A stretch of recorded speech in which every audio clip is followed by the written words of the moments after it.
kami 5C. Iya, semester 5. Kak, dari kampus mana? Oh iya lupa. Kami dari kampus Universitas Gunung Jati. Prodi ilmu hukum kan loh.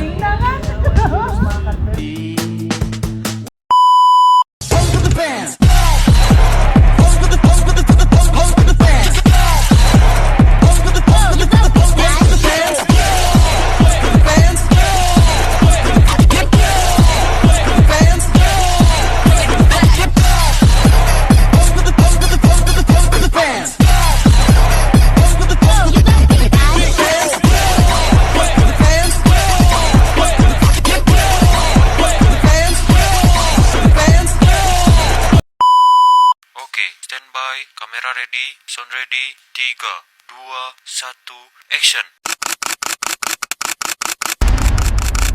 Sholat Jumat siang hari tadi, tepatnya di Masjid SMA Negeri Purwakarta yang berada di kompleks.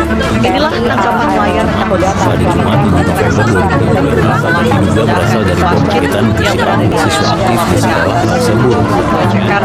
Pemirsa, kepolisian terus mendalami insiden ledakan yang terjadi di SMA Negeri 72 Jakarta Utara.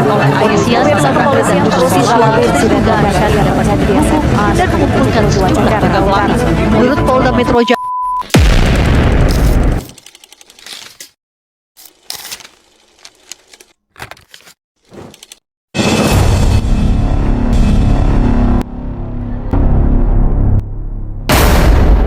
Assalamualaikum warahmatullahi wabarakatuh. Waalaikumsalam warahmatullahi wabarakatuh. Sebelumnya terima kasih kepada semua pihak yang sudah hadir, dari jaksa penuntut umum, dari penasihat hukum ABH dari pelaku, orang tua ABH pelaku, dan juga ada dari Bang As, ya, juga ada orang tua korban, dan juga ada korban langsung beserta penyidik.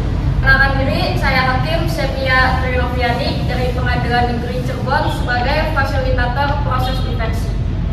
Adapun tujuan diversi ini untuk menyelesaikan perkara anak di luar pengadilan. Jadi kita menjalani diversi ini dengan kepala dingin. Berikutnya menghindarkan anak dari prapasan kemerdekaan. Seperti yang kalian ketahui, bahwasanya anak itu sangat dilindungi oleh undang-undang. Dan juga yang ketiga ada mencari kepentingan terbaik bagi anak. Dan terakhir dilakukannya karena diversi tingkat kepolisian dan kejaksaan sebelumnya gagal, sesuai dengan pasal 53 ayat 3 Undang-Undang Sistem Peradilan Pidana Anak. Sebelum proses diversi dimulai, saya akan baca aturan yang harus ditaati oleh para pihak. Yang pertama, tidak boleh memotong pembicaraan. Yang kedua, menjunjung tinggi sopan santun dan etika. Yang ketiga, hakim bersikap netral. Yang keempat, semua pihak akan diberi kesempatan menyampaikan laporan dan pendapat. Kesempatan pertama saya akan berikan kepada Jaksa Penuntut Umum Elsa Alivia. Silakan sampaikan ringkasan perkara. Baik, terima kasih yang mulia. Sebelumnya, perkenalkan saya Elsa Alivia selaku jaksa di sini. Saya menerima hasil penyelidikan yang dilakukan oleh penyidik. Dari hasil penyelidikan tersebut, penyidik itu ada beberapa poin. Yang pertama itu adalah bahwasanya anak berhadapan dengan hukum pelaku itu merupakan siswa aktif dari SMA Negeri 72 Cirebon. Yang kedua, dia membawa bom tersebut ke sekolah itu sejumlah 7 bom, dan yang meledak itu ada sekitar 3, karena sisanya itu belum sempat dinyalakan karena pelaku ABH pelaku sudah terlanjur jatuh, dan akhirnya 4 bom lainnya itu dinonaktifkan oleh tim dari gegana. Untuk korban dari peristiwa ini tersebut ada sekitar 88 kurang lebih ya. 8 diantaranya luka berat dan beberapa lainnya mengalami luka ringan, dan ada yang sudah proses pemulihan juga. Untuk selanjutnya dalam diversi ini telah dilakukan diversi 2 kali yang mulia, tapi keduanya gagal karena tidak menemui titik temu antara perwakilan atau dari korban dan juga ABH pelaku. Oleh karenanya kami juga tetap berpegang pada pendapat kami bahwasanya diversi ini dirasa tidak tepat dan tidak seharusnya dilakukan. Terima kasih Yang Mulia. Baik, terima kasih terhadap jaksa penuntut umum. Selanjutnya, kesempatan akan saya berikan kepada orang tua korban oleh Sotu Fikriyah. Terima kasih Yang Mulia. Lihatlah, anak saya sampai detik ini masih mengalami trauma berat. Setelah mengalami luka-luka yang dialami, setiap malam juga anak saya terbangun dari mimpinya atas kejadian tersebut oleh pelaku yang membuat itu. Kami, saya dan anak saya di sini tidak ingin ada diversi ini. Saya, orang tua dari korban ini, meminta pertanggungjawaban diri semua dan harapan saya perkara ini terus berlanjut. Terima kasih Yang Mulia. Baik, terima kasih kepada orang tua anak berhadapan hukum korban sudah menyampaikan permohonannya.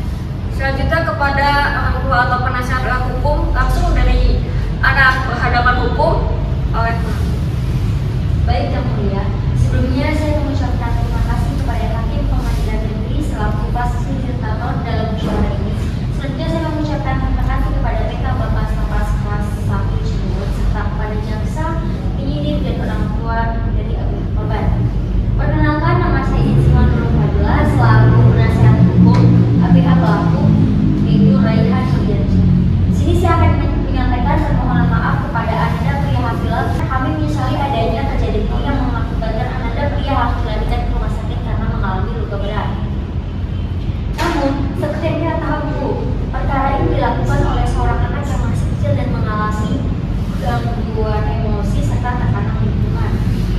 Yang kedua, saya yang mewakili orang tua pelaku juga bersedia bertanggung jawab atas biaya pengobatan Ananda Pria dari awal hingga akhir. Terus yang ketiga, saya mengajak orang tua dari Ananda Pria untuk menjalin tali persaudaraan agar tidak ada dendam ataupun hal-hal yang tidak diinginkan di kemudian hari. Kurang lebihnya mohon maaf. Saya berharap permohonan dan penyesalan anak saya Raihan dan saya sebagai yang mewakili orang tua dari Raihan dapat menerima dan ajakan saya dalam menjalin tali persaudaraan. Proses diversi ini juga tidak dimaksud untuk menghapus keadilan Yang Mulia, tapi memberikan kesempatan rehabilitasi. Jika diperlukan, keluarga siap memberi kompensasi dan mengikuti program pembinaan apapun yang ditetapkan. Demikian kurang lebihnya, mohon maaf. Baik, terima kasih. Selanjutnya saya akan memberikan kepada PK Bapas Lapas kelas 1 Rifan Mertafi. Terima kasih kepada Yang Mulia selaku fasilitator yang sudah membuat diversi ini dan mengurangi kita semua dalam diversi pada hari ini. Perkenalkan, nama saya Rifan Mertafi sebagai Bapas Lapas kelas 1 Cirebon. Dalam kegiatan ini kita semua mengacu pada pasal 7 Undang-Undang Nomor 11 Tahun 2012 tentang pendidikan, penuntutan dan pemeriksaan. Perkara ini di Pengadilan Negeri wajib dilakukan diversi dan pada ayat 1 dilaksanakan di mana halnya adalah ancaman pidana di bawah 7 tahun dan bukan perundangan. Lalu yang terlibat dalam musyawarah mufakat untuk diversi hari ini adalah yang mengacu pada pasal 8 Undang-Undang Nomor 11 Tahun 2012. Yang pertama adalah fasilitator yaitu Hakim Pengadilan Negeri, PK Bapas, orang tua pelaku atau korban, orang tua korban dan jasa, dan penyidik kepolisian. Selanjutnya saya akan menyampaikan secara singkat laporan dari petugas Bapas Lapas kelas 1 Cirebon. Nama Raihan Nurdiansyah, tempat tanggal lahir Mandalika, tanggal 23 bulan September tahun 2008. Islamin, laki-laki, agama Islam, pekerjaan sekarang, pelajar kelas 3 SMA Negeri 2 Cirebon. Adapun sedikit di sini kita sampaikan kronologis sesingkat-singkatnya. Jadi ketika pukul 06.30 si pelaku ini diantarkan orang tuanya ke sekolah negeri SMA 72 Kota Cirebon. Pelaku membawa sebuah tas yang berisi 7 bom, 3 di antaranya bom remote dan sisanya bom bumbu atau plastik. Pada pukul 11.30 si pelaku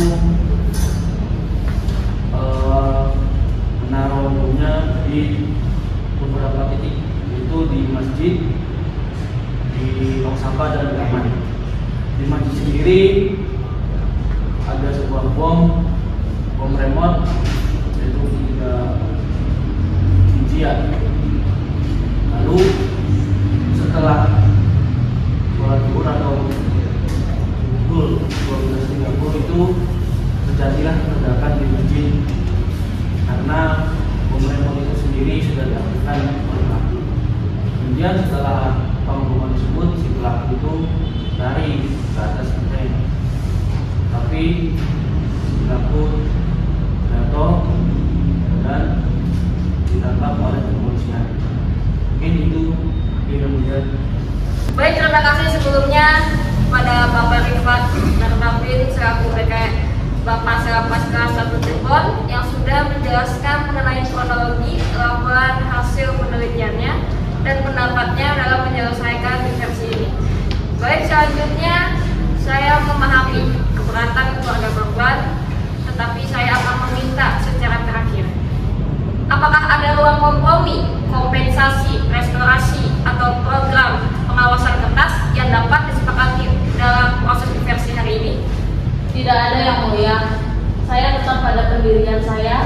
Saya ingin perkara ini berlanjut ke persidangan. Baik, Ibu tenang ya. Baik, agar dicatat panitera, karena tidak ada yang kesepakatan yang disepakati dan pihak korban menolak seluruh bentuk kesepakatan diversi ini, maka diversi tingkat pengadilan dinyatakan gagal sesuai pasal 53 ayat 3 Undang-Undang Sistem Peradilan Pidana Anak. Sidang pemeriksaan perkara anak akan dilanjutkan dengan acara biasa. Sidang pengadilan anak dengan nomor register 12/Densus Anak /2025/PN Cirebon dibuka dan dinyatakan tertutup untuk umum. Pada penitera, silakan membacakan kehadiran. Terima kasih Yang Mulia. Untuk kehadiran yang pertama ada anak berhadapan dengan hukum, Raihan Nurdiana hadir didampingi orang tua wali, Diva Faras.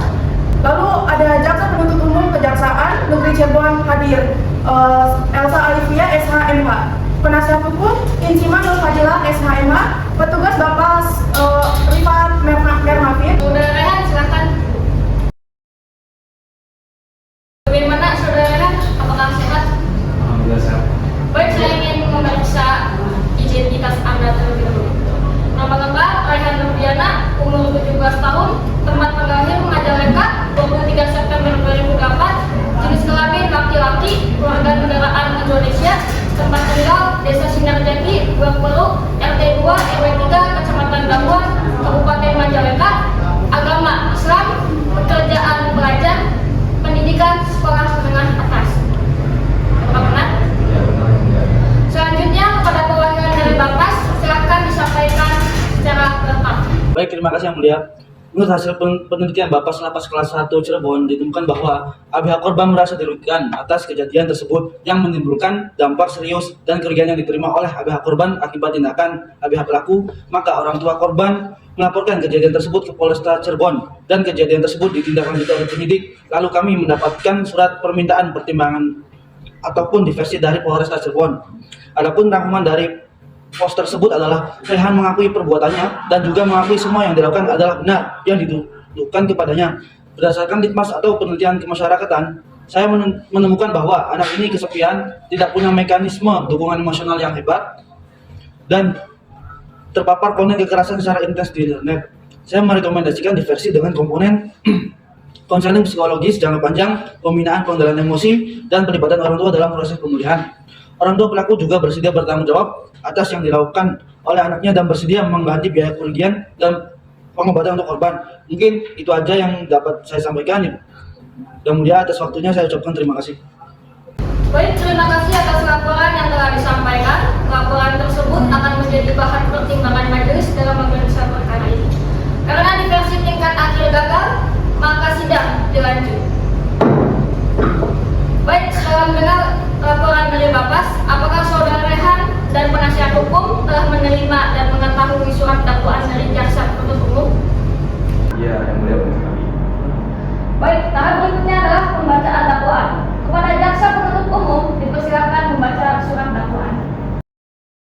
Surat dakwaan nomor registrasi perkara 12/Pitsus-Anak/2025/PN Cirebon. Jaksa penuntut umum pada Kejaksaan Negeri Cirebon yang bertindak untuk dan atas nama negara Republik Indonesia setelah mempelajari dan meneliti berkas perkara tindak pidana anak atas nama Raihan Nurdiana Majalengka, 16 tahun, 23 September 2008, jenis kelamin laki-laki, kebangsaan Indonesia, tempat tinggal Desa Sinarjati, Blok Weru, Kecamatan Dauan, Kabupaten Majalengka, agama Islam, pekerjaan pelajar, pendidikan sekolah menengah atas, status anak berhadapan dengan hukum. Bahwa anak Raihan Nurdiana belum dilakukan penahanan karena kondisi kesehatan yang mengharuskan perawatan intensif sesuai kepentingan terbaik bagi anak sebagaimana diatur dalam ketentuan Undang-Undang Nomor 11 Tahun 2012 tentang Sistem Peradilan Pidana Anak. Setelah dinyatakan pulih pada tanggal 1 Agustus 2025 terhadap anak yang bersangkutan dilakukan penahanan untuk menjamin kelancaran pemeriksaan perkara. Dakwaan bahwa pada hari Jumat tanggal 11 Juli 2025 bertempat di halaman SMA Negeri 72 Cirebon di Jalan Dr. Cipto Mangunkusumo nomor 1 Pekiringan Kecamatan Kesambi, Kota Cirebon, Jawa Barat atau setidak-tidaknya di suatu tempat yang masih termasuk dalam daerah hukum Pengadilan Negeri Cirebon telah secara sengaja merakit, membawa, dan meledakkan sebuah bom rakitan yang diletakkan di masjid, di taman sekolah, dan di bank sampah. Perbuatan bom rakitan yang diletakkan di masjid, di taman sekolah, dan di bank sampah. Perbuatan tersebut dilakukan anak dengan antara lain sebagai berikut.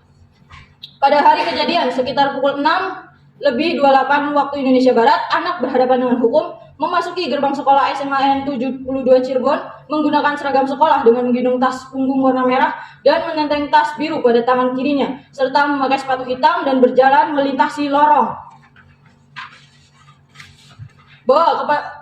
lorong di ruang kepala sekolah. Selanjutnya, anak berhadapan dengan hukum berpapasan dengan salah seorang guru dari sekolah tersebut dan masih bertegur sapa. Bahwa ketika melintasi lorong lantai 1 sebelah timur, anak tersebut melintas menenteng celana berwarna hitam tanpa alas kaki pada pukul 11:43 menjelang sholat Jumat. Selanjutnya, yang bersangkutan menuju masjid dengan memakai celana warna hitam dan menjadi titik awal ketika di depan masjid dengan menggunakan seragam sekolah dan menggendong tas berwarna merah. Bahwa selanjutnya yang bersangkutan memantau situasi di dalam masjid dari luar. Kemudian pada pukul 11:54 anak tersebut memasuki pintu masjid di bagian depan. Selanjutnya pada pukul 12:05 anak sudah melepas baju seragam dan terlihat menuju lorong arah masjid dengan memakai celana hitam kaos putih dan menggendong senjata mainan atau dummy. Lalu arah tangannya menggunakan untuk ke arah masjid. Pada pukul 12:51 di depan masjid terlihat cahaya warna merah keluar dari masjid disertai ledakan dan asap warna putih. Bahwa selanjutnya yang bersangkutan terlihat di lorong setelah melakukan tindakan dan berlari menjauhi masjid. Kemudian pada pukul 12:58 para siswa berhamburan berlari meninggalkan masjid. Bahwa ledakan tersebut menimbulkan suara keras, percikan api, serta serpihan logam yang bertebaran mengenai siswa dan guru yang sedang berada di lokasi sehingga mengakibatkan 88 orang mengalami luka-luka, di mana 13 orang menderita luka berat berupa luka bakar tingkat 2 dan robekan jaringan. Sedangkan fasilitas sekolah seperti dinding, jendela, dan sound system yang ada di masjid mengalami kerusakan parah. Bahwa perbuatan anak tersebut dilakukan setelah anak mempelajari cara pembuatan bahan peledak melalui internet dan mengakses forum pertukaran informasi di jaringan gelap atau dark web, dan kemudian merakit bom peledak di rumah tanpa izin pihak manapun, sehingga menimbulkan rasa dendam dan kemarahan terhadap siswa tertentu di sekolah dan tanpa memikirkan akibat bagi lingkungan sekitar. Bahwa anak melakukan tindakan ini dalam keadaan sadar sepenuhnya dan dapat mempertimbangkan akibat dari perbuatannya. Bahwa mengingat RN masih tergolong anak yang berkonflik dengan hukum sebagaimana pasal 1 angka 3 Undang-Undang Nomor 11 Tahun 2012 tentang Sistem Peradilan Pidana Anak dan sesuai ketentuan pasal 7 ayat 1 Undang-Undang SFPPA, pada tingkat penyidikan, penuntutan, pemeriksaan perkara, anak wajib diupayakan diversi. Bahwa upaya diversi telah dilaksanakan namun tidak mencapai kesepakatan. Mengingat tindakan anak RN telah membahayakan nyawa banyak orang, menimbulkan kepanikan massa, menimbulkan banyak korban dan kerusakan fisik, serta menimbulkan dampak psikologis terhadap para korban, dan menghentikan belajar mengajar selama beberapa hari. Bahwa anak RN dalam hal ini baru pertama kali berhadapan dengan hukum, namun perbuatannya termasuk berbahaya dan menimbulkan korban banyak. Bahwa perbuatan anak RN sebagaimana diuraikan di atas, anak telah melakukan rangkaian perbuatan yang berdiri sendiri, namun masih dalam satu kesatuan peristiwa yang memenuhi unsur tindak pidana, sehingga jaksa penuntut umum mendakwa anak secara kumulatif murni dan diancam pidana dengan: pertama, pasal 187 KUHP, yaitu dengan sengaja mengakibatkan ledakan yang membahayakan nyawa orang lain. Kemudian pasal 406 KUHP, yaitu karena dengan sengaja melawan hukum, merusak bangunan dan fasilitas sekolah milik orang lain. Dan ketiga, pasal 170 KUHP, melakukan kekerasan yang mengakibatkan luka-luka. Keempat, pasal 340 KUHP, junto pasal 53 KUHP, karena melakukan percobaan pembunuhan berencana terhadap para siswa yang menjadi sasaran dendam. Dan kelima, pasal 355 ayat 1 KUHP, yaitu penganiayaan berat terhadap dengan rencana terdahulu. Keenam, pasal 351 ayat 2 KUHP, yaitu penganiayaan yang menyebabkan luka berat. Ketujuh, pasal 1 ayat 1 Undang-Undang Darurat Nomor 12 Tahun 1951, yaitu membuat, menyimpan, menguasai atau mempergunakan bahan peledak tanpa hak. Berdasarkan uraian-uraian tersebut di atas, jaksa penuntut umum mendakwa anak secara kumulatif murni, dan oleh karena itu anak harus dimintai pertanggungjawaban pidana atas seluruh perbuatan yang didakwakan, serta mempertanggungjawabkannya sesuai ketentuan Undang-Undang Nomor 11 Tahun 2012 tentang sistem peradilan pidana anak. Demikian surat ini disusun untuk digunakan sebagaimana dasar pemeriksaan perkara di persidangan Cirebon 21 Agustus 2025. Terima kasih yang mulia. Baik, jaksa penuntut umum telah selesai membacakan surat dakwaan kepada anak dan orang tua penasihat hukum. Apakah saudara sudah memahami isi dakwaan yang baru saja dibacakan? Sudah, Yang Mulia. Baik. Baik, terima kasih. Sidang selanjutnya adalah pemeriksaan saksi dari penuntut umum. Apakah sudah siap? Belum, Yang Mulia. Membutuhkan waktu? Ya, Berapa hari? 2 hari, Yang Mulia. Baik, sidang dilanjutkan 26 Agustus 2025. Dengan ini sidang ditutup. Sidang pengadilan anak dengan nomor register 12/Pinsus Anak /2025 PN Cirebon dibuka dan dinyatakan tertutup untuk umum. Bagaimana jaksa? Apakah saksi sudah dapat dihadirkan? Sudah dapat dihadirkan, Yang Mulia. Baik, silakan dipanggil. Dan untuk saudara Raffi, silakan.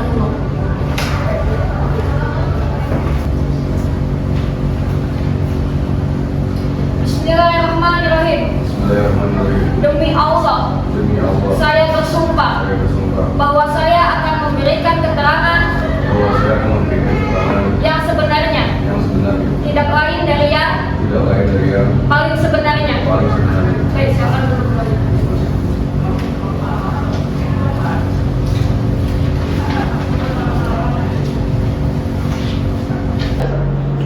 Bapak Raffi, sejak kapan Anda menjadi wali kelas dari anak berhadapan dengan hukum pelaku? 6 bulan, Yang Mulia. 6 bulan. Bagaimana sikap dan kepribadian anak berhadapan dengan hukum pelaku selama di kelas? Selama di kelas dia itu pribadinya yang dia Yang Mulia. Ya. Adakah perubahan perilaku sebelum kejadian tersebut? Tidak ada. Apakah Anda berpapasan dengan anak berhadapan dengan hukum pelaku? Tidak, Yang Mulia. Apakah ada gerak-gerik mencurigakan dari anak berhadapan dengan hukum pelaku? Tidak juga, Yang Mulia. Karena saya perhatikan dia itu pendiam dan jarang bergaul sama teman-teman.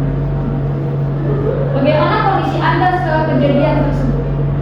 Alhamdulillah kondisi baik. Saya juga pas kondisi tersebut saya langsung minum di area mengajak orang-orang ke dalam. Penuntut umum silakan bertanya. Baik, terima kasih, Yang Mulia. Untuk saudara saksi yaitu Raffi, saya mau nanya, ini bagaimana itu anak ketika di kelas itu seperti apa sikapnya? Sikapnya pendiam dan baik. Apakah saudara ada di sekolah ketika kejadian tersebut? Ada. Oke, kalau boleh tahu detailnya di mana ya? Di masjid. Apakah saudara melihat anak RM di masjid tersebut? Tidak, Yang Mulia. Kalau di kelas saat pagi? Kalau saat pagi saya melihat. Nah, ketika saudara melihat anak di kelas itu, dia membawa tas jinjingan berwarna biru. Iya. Membawa. Kapan terakhir saudara melihat anak tersebut? Jam istirahat. Untuk yang mana? Baik. Baik, penasihat hukum, apakah ada pertanyaan? Ada, Yang Mulia. Baik, saudara. Apa yang sedang saudara lakukan ketika suara ledakan itu terjadi? Saat suara ledakan jadi saya sedang habis sholat Jumat. Apakah saudara melihat langsung siapa yang meletakkan atau membawa benda yang meledak? Tidak. Apakah saudara melihat langsung proses terakhir dalam pemasangan benda tersebut? Tidak juga. Kapan pertama kali saudara menyadari ada sesuatu yang tidak biasa di lokasi tersebut? Habis sholat Jumat saya tuh mendengar suara dalam kecil dan ada asap gitu. Apakah saudara sempat melihat dengan jelas bentuk benda yang kemudian melihat? Dari jarak berapa saudara melihat kejadian itu? Mungkin sekitar 200 meter. Baik, terima kasih. Terima kasih atas kehadirannya. Silakan Bapak Ibu.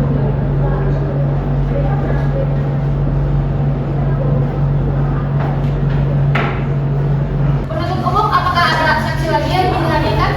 Masih ada saksi yang mulia. Silakan hadirkan. Untuk saksi yang bisa bermasuk dulu.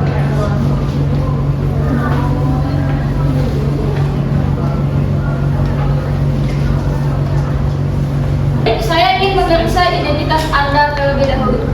Nama lengkap, Priyatila, umur, 17 tahun, tempat tanggal lahir, Brebes, 31 Maret 2008, jenis kelamin, laki-laki, keluarga negaraan, Indonesia, tempat tinggal, Kelurahan Cigadung, Kecamatan Cibubur, Kabupaten Kuningan, agama, Islam, pekerjaan. siswa. Baik, saudara pria, bagaimana kondisi Anda setelah kejadian tersebut? Saya hampir tidak bisa melihat apa-apa ya mulia, karena kondisinya panik, saya panik dan badan saya sakit karena ada kebutuhan. Juga saya tidak bisa melihat apa-apa. Saya tidak melihat, saya tidak berpikir untuk membantu siapapun. Saya berpikir ingin keluar karena takut ada reruntuhan susulan. Bagaimana hubungan Anda dengan anak berhadapan dengan hukum pelaku? Apakah cukup dekat? Kalau dengan saya tidak ya mulia, karena kebetulan beda kelas dengan saya. Tetapi saya dengar dari teman, pelaku emang orang pendiam dan tidak suka berbau dengan orang lain. Baik, terima kasih. Penuntut umum, silakan bertanya. Baik, terima kasih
Berapa bom rakitan yang ditemukan di lokasi?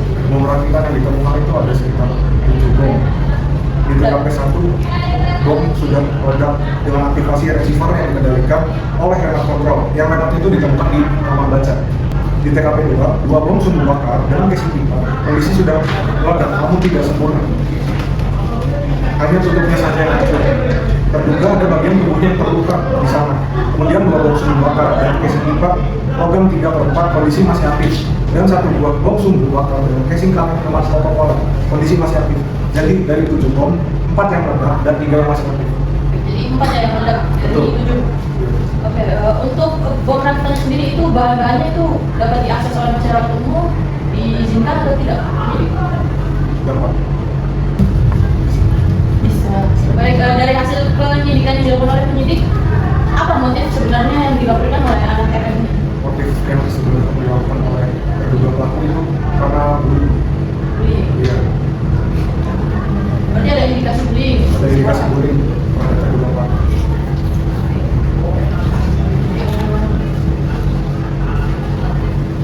Menurut penyidik, motifnya ini pribadi atau sengaja untuk menimbulkan dampak yang luas? Sengaja untuk menimbulkan. Dari kejadian itu ada berapa korban yang dibutuhkan? Ada 88. 8 ya? Siswa semua itu?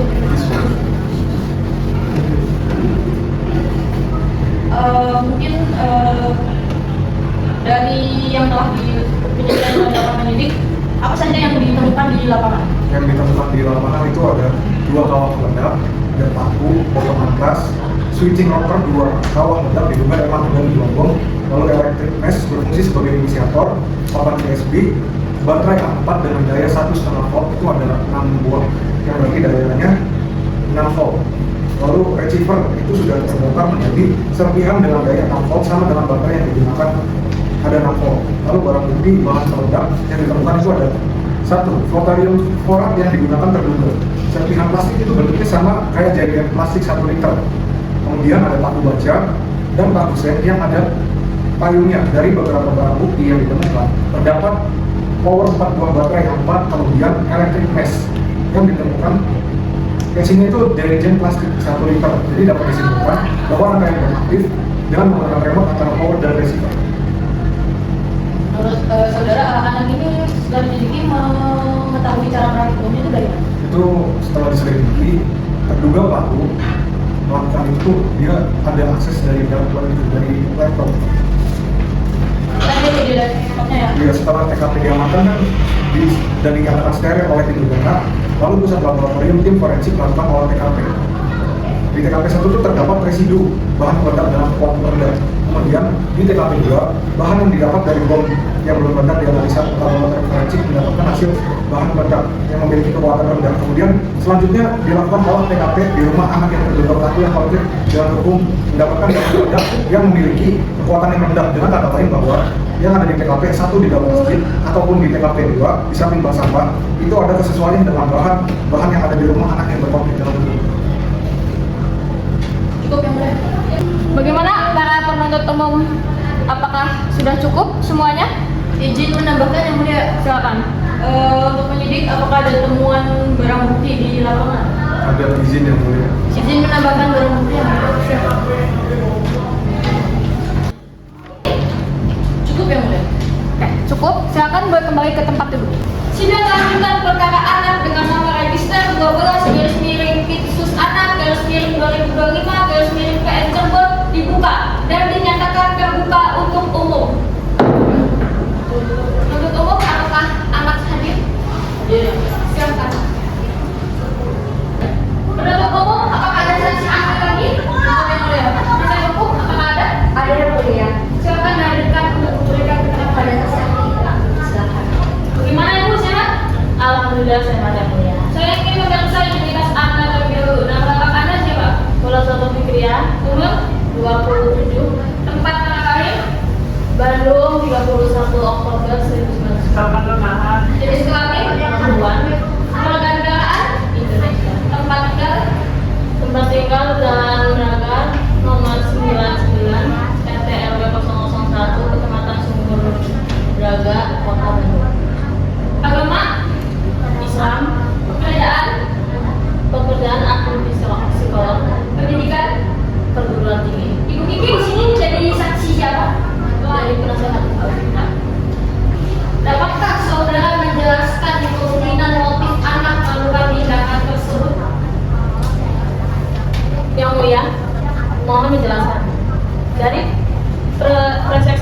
psikolog perkembangan dan ahli asesmen yang saya temui ini, motif anak lebih mengarah pada dorongan rasa ingin tahu, kebutuhan untuk mendapat pengakuan dari teman sebayanya, sehingga keinginan membentuk keberanian dan mampu kemampuan tertentu.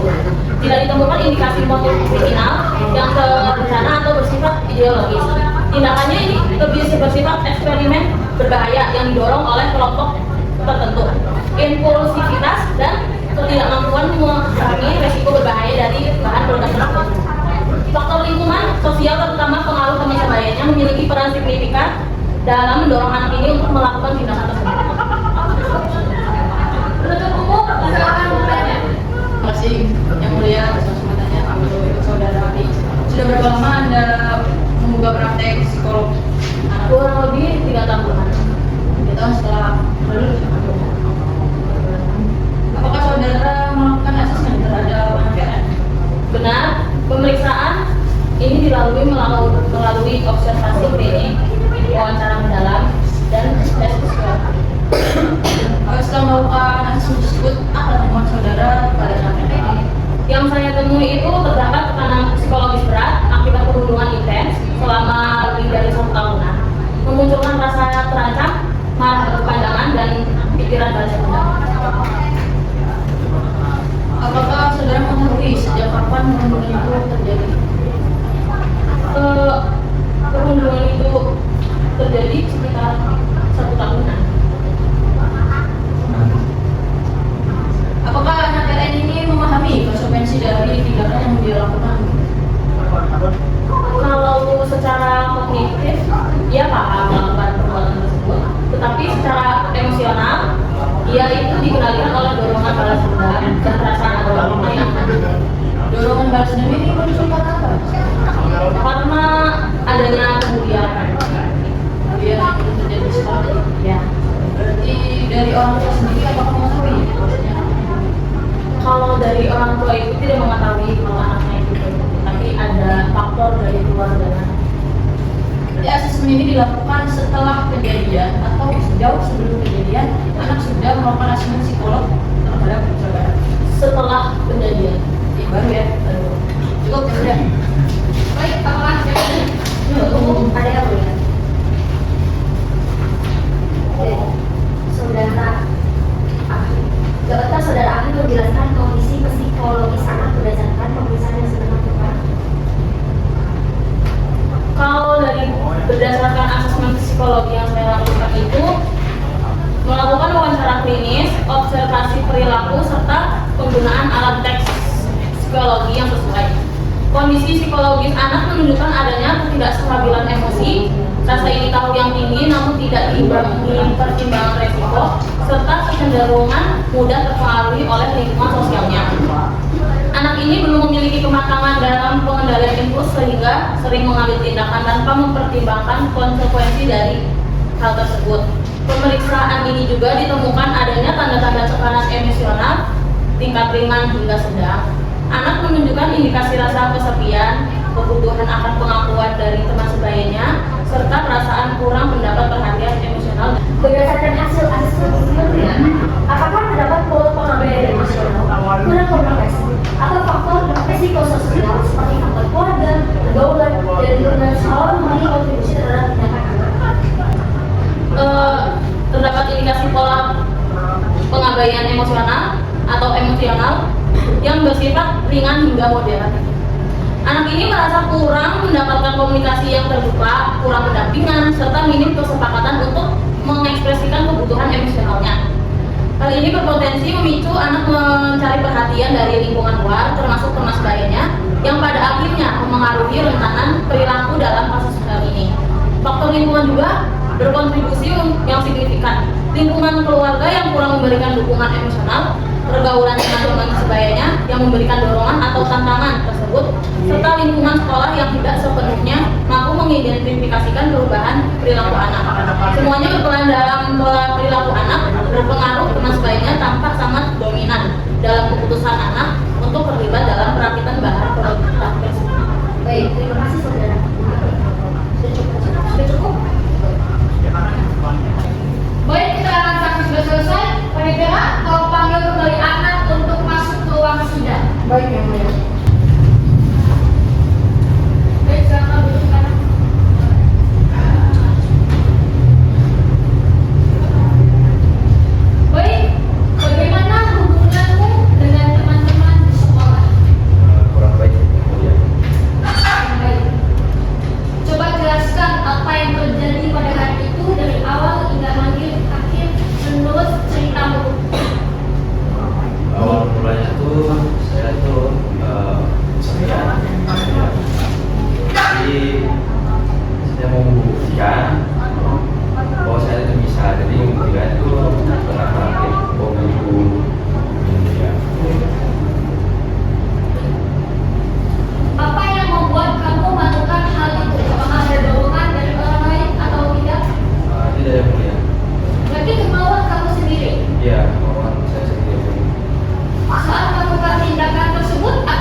sudah tahu konsekuensinya.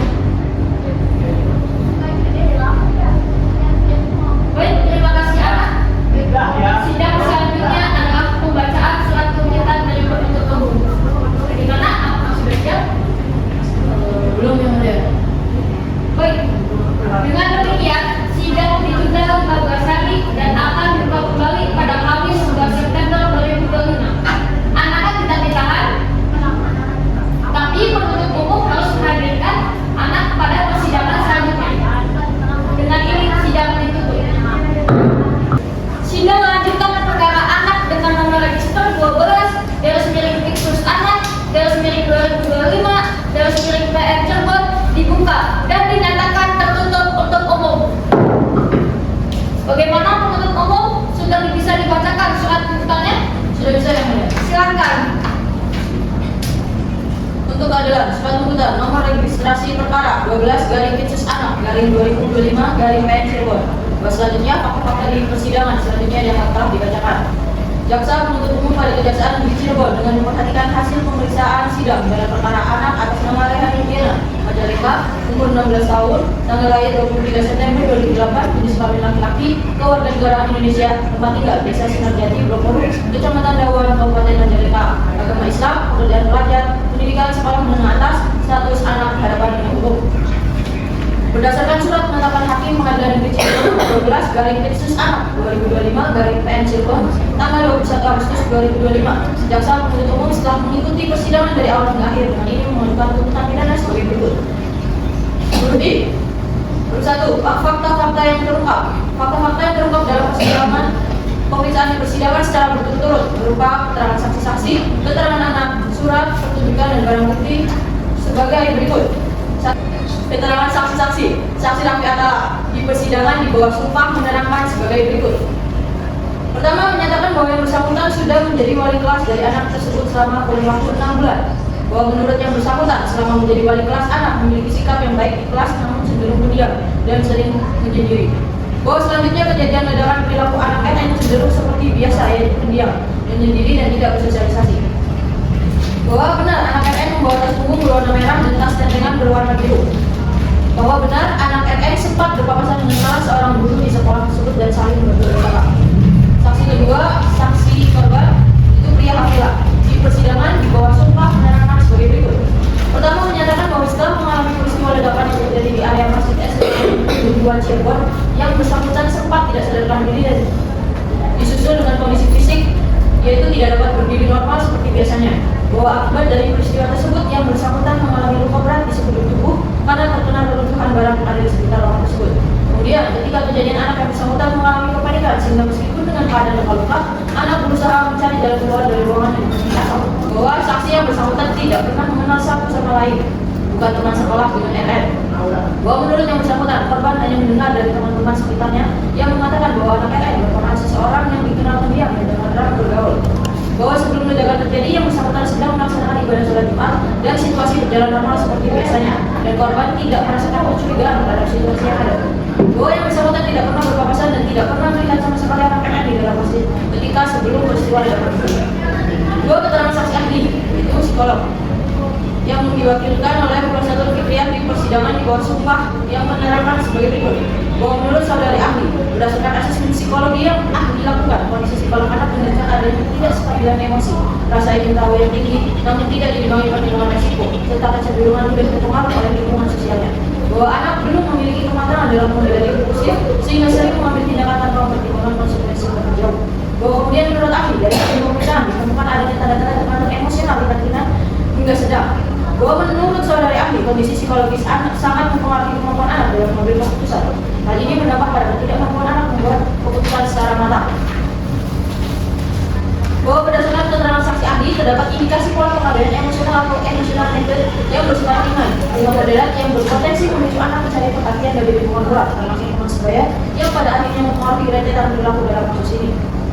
Bahwa berdasarkan dari perspektif psikologi, perkembangan dan hasil asesmen, motif anak lebih mengarah pada dorongan rasa ingin tahu, kebutuhan untuk mendapatkan kemampuan dari teman sebaya, serta keinginan untuk menunjukkan keberanian atau kemampuan tertentu. bahwa berdasarkan pemeriksaan dilakukan melalui observasi klinis, wawancara mendalam dan tes psikometri. Terdapat tekanan psikologis berat akibat perundungan intens selama lebih dari 1 tahun. Memunculkan rasa terancam pada kehidupan dan pikiran balas dendam. Bahwa menurut ahli secara objektif ia paham melakukan perbuatan tersebut, tetapi secara emosional dikendalikan oleh dorongan balas dendam dan rasa peduli yang hebat. Keterangan saksi ahli penyidik. Saksi ahli Rizky Adi Prabowo di persidangan di bawah sumpah menerangkan sebagai berikut. Bahwa benar pada hari kejadian sekitar pukul 6:28 anak berhadapan dengan umum masuk di gerbang sekolah SMA itu juga Cirebon menggunakan seragam sekolah dengan minum tas ungu warna merah dan punya tas biru. Bahwa ketika melintasi lorong Mandai 1 sebelah timur, anak tersebut melintas menceng celana berwarna hitam tanpa alas kaki pada pukul 11:43 menjelang sholat Jumat. Kemudian selanjutnya yang bersangkutan menuju masjid dengan memakai celana warna hitam dan menjadi titik awal ketika di depan masjid dengan menggunakan seragam sekolah dan minum tas berwarna merah. Selanjutnya yang bersangkutan memantau situasi di dalam masjid dari luar. Kemudian pada pukul 11:54 anak tersebut masuk di bagian depan. Selanjutnya pada pukul 12:05 anak sudah berlepas dari seragam dan terlihat menuju ke lorong masjid dengan memakai celana hitam, kaos putih dan minum senjata mainan. Kemudian pada pukul 12:51 di depan masjid terlihat saya berwarna merah keluar dari masjid disertai dengan ledakan asap di bawah diri. Bahwa selanjutnya yang bersangkutan terlihat di lorong setelah pokok tindakannya berlari dari masjid. Kemudian pada pukul 12:08 para siswa berhamburan berlari meninggalkan masjid. Bahwa ledakan tersebut menimbulkan suara keras percikan api serta serpihan logam yang bertebaran mengenai siswa guru yang sedang berada di lokasi yang mengakibatkan 88 orang mengalami luka-luka. Bahwa perbuatan anak tersebut dilakukan setelah anak mempelajari cara pembuatan bahan peledak melalui internet dan memasuki forum pertukaran informasi di jaringan gelap dan kemudian merakit bahan peledak di rumah tanpa izin pihak manapun. Bahwa perbuatan tersebut dilakukan oleh anak dipicu oleh tekanan psikologis sehingga menimbulkan rasa dendam dan kemarahan kepada siswa tertentu di sekolah dan tanpa memikirkan akibat dari perbuatan. Bahwa anak melakukan tindakan ini dalam keadaan sadar sepenuhnya dan dapat tindakan akibat dari perbuatannya. Barang bukti yang diserahkan, pertama ada potongan tas kain yang hitam akibat ledakan, kedua pecahan logam dan serpihan detonator elektrik, ketiga sisa bahan peledak berupa kaleng yang disumpu, keempat ditemukan senjata mainan dummy, kelima ditemukan bom rakitan sim kaleng yang dijadikan yang masih aktif, keenam sisa bahan kimia belerang dan kalium nitrat, ketujuh buku catatan terdakwa berisi gambar sketsa kaki ledak dan betok, kedelapan rekaman CCTV area sekolah dimulai pada pukul 6:08 sampai 12:08 waktu Indonesia Barat. Semua barang bukti telah diperiksa dan secara sah menurut hukum. Selanjutnya adalah penguraian yuridis. Pertama unsur barang siapa. Unsur tersebut terpenuhi karena terdakwa adalah subjek hukum yang sangat bertanggung jawab secara pidana. Dengan unsur pasal 187 ayat 1 KUHP itu unsur sengaja terbukti melalui rencana yang dibuat. Hal-hal yang memberatkan anak RN. Pertama, perbuatan anak menimbulkan banyak korban luka, yaitu berjumlah 88 orang. Yang kedua, mengakibatkan trauma psikologis berkepanjangan kepada para siswa dan korban yang ada. Yang ketiga, dilakukan di lingkungan pendidikan, tempat yang seharusnya aman. Keempat, dilakukan dengan perencanaan dan persiapan yang matang. Kelima, tidak langsung menimbulkan penyesalan setelah kejadian. Hal-hal yang meringankan. Pertama, anak masih anak dan belum pernah dihukum. Anak mengakui perbuatan pada tahap akhir penyidikan.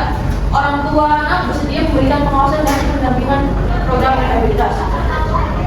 Tuntutan berdasarkan seluruh uraian fakta hukum, barang bukti, pertimbangan yuridis dengan memperhatikan keadilan bagi korban maupun masa depan anak berhadapan dengan hukum. Sebagai anak penuntut umum, anak menuntut agar majelis hakim pengadilan negeri Cirebon yang memeriksa dan mengadili perkara ini menjatuhkan keputusan. Satu, menyatakan ABH anak terbukti secara sah dan meyakinkan bersalah menurut hukum. Melakukan dakwaan ke-1 pasal 187 ayat 1 KUHP, dakwaan kedua pasal 360 ayat 2 KUHP, dakwaan ketiga pasal 1 ayat 1 UU Darurat Nomor 12 tahun 1951. Dengan sistem dakwaan kumulatif murni, 2 menjatuhkan pidana kepada ABH berupa pidana pembinaan di lembaga pembinaan khusus anak selama 10 tahun disertai program wajib rehabilitasi psikososial dan konseling kontrol emosi. 3, mengembalikan anak korban ke layanan pendampingan psikologis sekolah sampai dinyatakan pulih. Keempat, menetapkan seluruh barang bukti tetap terakhir dalam berkas perkara dan dimusnahkan setelah perkara berkekuatan hukum tetap. Demikian tuntutan ini disampaikan demi tegaknya kepastian hukum, perlindungan korban dan pembinaan masa depan anak pelaku, serta menjaga rasa aman lingkungan pendidikan. Data Cirebon 2025, penuntut umum Kejaksaan Negeri Cirebon. Baik, bagaimana penasihat hukum? Apakah akan ada pembelaan? Ada Bu. Yang mulia majelis hakim, pada kesempatan ini selaku penasehat hukum dari anaknya dan kami menyampaikan nota pembelaan atas dakwaan jasa penuntut umum yang mendakwa anak secara kumulatif murni dengan berbagai pasal KUHP dan hukum darurat sebagaimana termuat dalam surat Al-Quran. Nota pembela ini bukan untuk menghilangkan rasa duka, kerugian serta penderitaan korban dan pihak sekolah, namun bertujuan memastikan bahwa proses peradilan terhadap anak tetap mengedepankan keadilan restoratif, proporsionalitas, dan perlindungan khusus sebagaimana mandat Undang-Undang Tindak Pidana Anak atau STPA. Kami memahami pentingnya penegakan hukum atas peristiwa ledakan di lingkungan SMKN 72 Cirebon pada 11 Juli 2025. Namun demikian, dakwaan yang dilayangkan kepada anak TNI harus dilihat dalam kerangka hukum khusus mengenai anak, di mana anak adalah pelaku sekaligus korban, terutama korban tekanan psikologis, ketidakstabilan emosi, dan kurangnya pendampingan sosial. UU SPPA menempatkan pemulihan restoratif justice sebagai prinsip utama, bukan pembalasan. Bahwa anak belum pernah berhadapan dengan hukum sehingga berhak mendapat pengakuan yang berbeda dari orang dewasa. Terus keadaan anak RN yang perlu dipertimbangkan juga ya, yaitu faktor usia dan perkembangan mental. RN adalah anak yang masih berada dalam tahap perkembangan kognitif dan emosional. Pada usia tersebut, kemampuan pengendalian impuls, penilaian moral, serta pemahaman risiko belum matang. Hal ini ditegaskan dalam berbagai riset psikologi perkembangan dan selaras dengan tujuan UU SPPA. Kemudian tekanan psikologi dan gangguan emosional, bahwa berdasarkan uraian dakwaan sendiri, tindakan RN dipicu oleh tekanan psikologis, dendam, ketidakstabilan emosi, serta masalah dengan siswa tertentu. Faktor-faktor ini menunjukkan RN bukan pelaku kriminal yang bertindak dengan motivasi ideologis atau keuntungan pribadi, melainkan anak yang gagal mengelola stres dan emosi.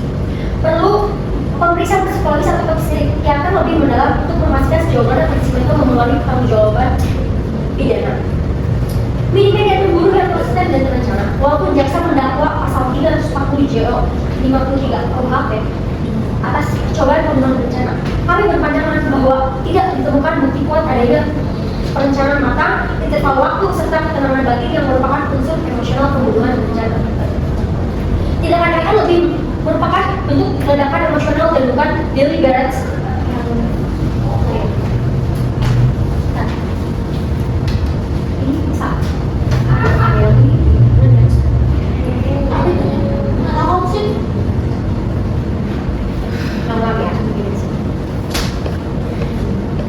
Tindakan RN lebih merupakan bentuk ledakan emosional, ya.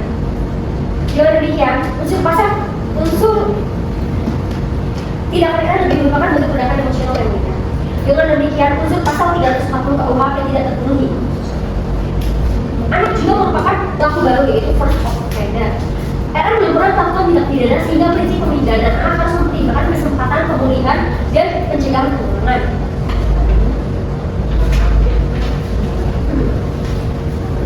Dakwaan pasal 187 KUHP sengaja mengakibatkan ledakan yang membahayakan nyawa.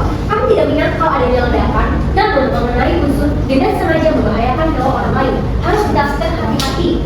Mengingat RN tidak memahami secara penuh daya rusak bahan dan penyakit. RN tidak memiliki kapasitas intelektual dan emosional orang dewasa dalam memperkirakan akibat fatal. Hal ini dapat mengarahkan pada kesimpulan bahwa umur kesengajaan lulus tidak sepenuhnya terpenuhi dan paling jauh dapat dikategorikan sebagai lulus eventualis dengan tingkat pertanggungjawaban yang tinggi. Dakwaan pasal 353 KUHP percobaan pembunuhan berencana, bahwa tidak terdapat bukti RN menargetkan kematian siapapun secara spesifik. Tidak ada penyusunan rencana terstruktur, alat bantu, atau koordinasi. RN pun bertindak di bawah tekanan psikologis bukan dengan kekuatan niat yang stabil. Dengan demikian, unsur merencanakan terlebih dahulu tidak terpenuhi.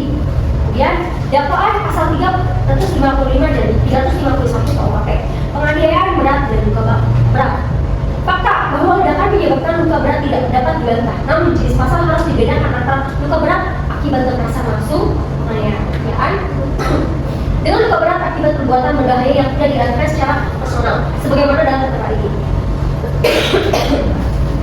Dengan demikian, penggunaan pasal 351 dan 355 perlu ditinjau ulang karena tidak sesuai dengan konstruksi perbuatannya. Undang-Undang Dasar Nomor 12/1991 tentang kepemilikan bahan peledak, bahwa benar anggaran merakit bahan peledak terisi. Namun, karena pelaku adalah anak, penerapan ketentuan Undang-Undang Dasar harus memperhatikan asas ultimum remedium terhadap anak dan sanksi terhadap kedudukan bukti sanksi pembinaan sesuai Undang-Undang SPPA. Yang mulia Majelis Hakim, UU SPPA mengamanatkan pembinaan adalah upaya terakhir, yaitu ultimum remedium. Restorasi justice wajib diutamakan, penahanan dan pemecahan anak harus dihindari sejauh mungkin. Walaupun diversi tidak tercapai, bukan berarti ruang pemulihan tertutup. Majelis Hakim tetap dapat menjatuhkan tindakan baik legal, bukan pidana seperti pembinaan. Nah, PKK, rehabilitasi psikologis, konseling intensif, pendidikan khusus, pengajaran layanan sosial, pengawasan orang tua atau negara. Sanksi ini lebih memberikan ruang pemulihan pendidikan serta mencegah RM menjadi pelaku residivis. Dengan pertimbangan seluruh uraian di atas, kami memohon kepada Yang Mulia Majelis Hakim Pengadilan Negeri Cirebon untuk menyatakan bahwa dakwaan pasal 340 KUHP junto 53 KUHP tidak terbukti secara sah dan meyakinkan menilai perbuatan anak RM dalam kerangka UU SPPA yang mengutamakan pembinaan dan pemulihan, menjatuhkan putusan berupa tindakan bukan pidana penjara demi kepentingan terbaik bagi anak. Pemerintah RM menjalani rehabilitasi psikologis wajib, pembinaan kemampuan sosial, pendidikan khusus di bawah pengawasan negara atau orang tua, program deradikalisasi dan konseling intensif. Yang Mulia Majelis Hakim, RM adalah anak yang tersesat, bukan kriminal profesional. Perbuatan keliru, berbahaya, dan menimbulkan korban, dan hal itu telah diakui nyata.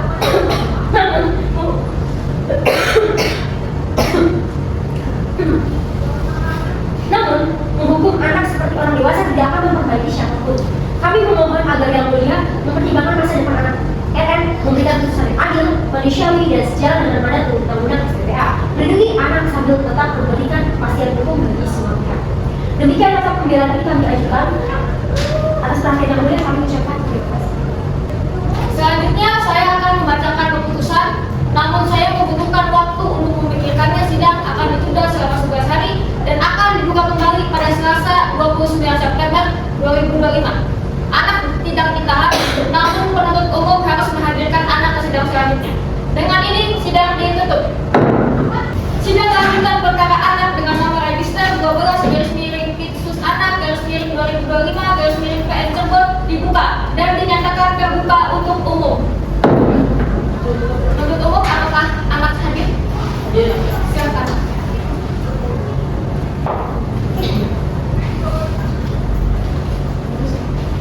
Bagaimana anak sehat hari ini? Agenda sidang hari ini adalah pembacaan putusan. Mohon disimak dengan baik. Putusan nomor 12-Pitsus-Anak-2025-PN Cirebon bahwa perbuatan anak melanggar pasal berlapis. Pertama, pasal 187 putusan nomor 12-Pitsus-Anak-2025-PN Cirebon bahwa perbuatan anak melanggar pasal berlapis. Pertama, pasal 187 KUHP dengan sengaja mengakibatkan ledakan yang membahayakan nyawa orang lain. Dan dua, pasal 406 KUHP karena dengan sengaja dan melawan itu merusak bangunan dan fasilitas sekolah milik orang lain. Ketiga, pasal 170 KUHP melakukan kekerasan yang mengakibatkan luka-luka.